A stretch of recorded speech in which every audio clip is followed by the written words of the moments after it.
Good morning, students. This is your geography lesson. Today we are going to start Unit 9 Industrial Development, Secondary and Tertiary Industries. What are secondary and tertiary industries? Students, the three sector model in economics divides economies into three sectors of activity: extraction of raw materials, primary, extraction of raw materials, primary, manufacturing, secondary, and service industries which exist to facilitate the transport, distribution, and sale of goods produced in the secondary sector is called tertiary. Now come to page number 155 and start reading with me. I will explain you more about secondary industry. Secondary industry is concerned with changing raw material from the primary sector or secondary products to form a semi-finished or finished product. It is regarded as a system with inputs, processes, and outputs. The inputs shown in figure 9.1 can be grouped into capital. First is capital. Input can be see in figure 9.1, and first is capital, the finance to establish and manage the factories. What is capital? Capital is the investment, the finance to establish and manage the factories. Enterprise, number 2 is enterprise, business skills needed to develop ideas for products and to manufacture and market them in a successful way. What is enterprise? Enterprise needs business skills, how to develop ideas for the production of something, for the manufacturing, and to market something in a successful way. Land, the actual place where the industry is located. And other input which is very important, that is land. When an investor is going to build a industry, he needs a land, the actual place where the industry is located. Raw material, the basic commodity, real material that is transformed by industrial processes.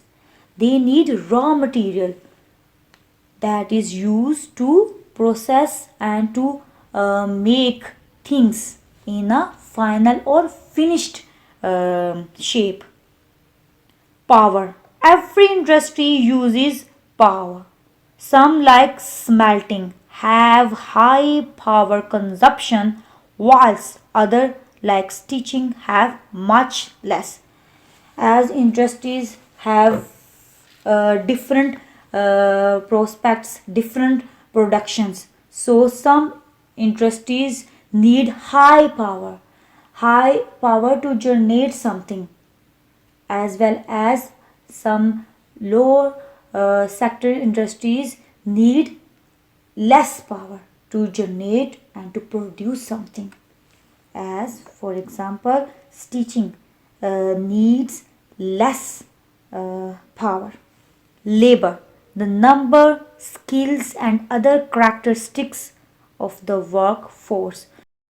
Students, here is a diagram, figure 9.1. Secondary industry as a system. What are inputs?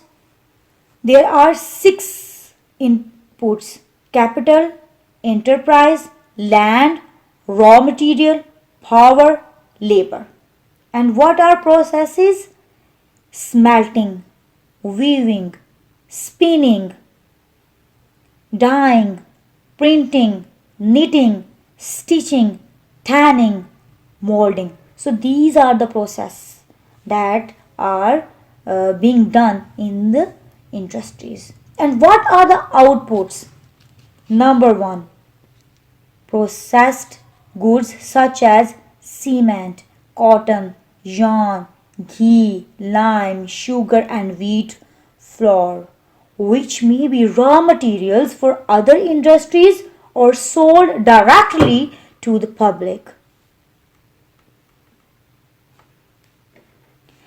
Students, this diagram shows secondary industry process system. Here inputs are land, labor, and other things. And if there is a cloth industry, their raw material is cotton, dyes, but final products are fine cloth. Final product is called output. Some products are raw material for other industries. Understand? As soft drinks, packets of tea, and tinned fruit which are sold directly to the public. These are outputs. After processing something, these are final production and they are sold out to the public directly. Manufactured goods which may be raw materials for other industries such as bottles, cotton, cloth, nuts and bolts, steel sheets and wire which may be raw materials for other industries or sold directly to the public. For example, cotton is raw material, but cotton is required to make different cloths. So, this is raw material for other industries. Similarly, nuts can be used for chocolate productions, for other productions, as we can say nuts can be used for bakeries. So these are raw materials for other industries. Similarly, boards and steels and sheets can be used for making cupboards, for making furnitures. So these are raw materials for other industries. Axles, electric motors, fan guards and wheel hubs which are almost entirely the raw materials for other industrial units. As for the industries that are famous for electronic things, they need such things. These things are raw material for the production of bicycle, motorcycle and different types of vehicles, etc. Manufactured goods such as drugs, fans, garments, motorcycles and tractors which are final products sold directly to the public. So after processing, final productions and finished goods are directly sold out to the public. The products of the construction industry such as factories, office blocks, blocks of flats, hospitals, schools. These are the products of construction industries. And the construction industries can build factories, office blocks, blocks of flats, hospitals and schools as well. Students, in the end you can see profit, reinvested, waste if recycled. So some products are raw material for other industries, profit is equal to revenue cost. When the industrial generates the profit, they pay back amount to factors of production like labor, land, and power, etc. In this way, if they get more profit, they increase their production. They spend investment. They spend their investment on different factors of production. In a result, they produce more things and earn more profit. So this cycle continues gradually. So this is your lesson for today. Thank you for listening. Take care. Allah Hafiz.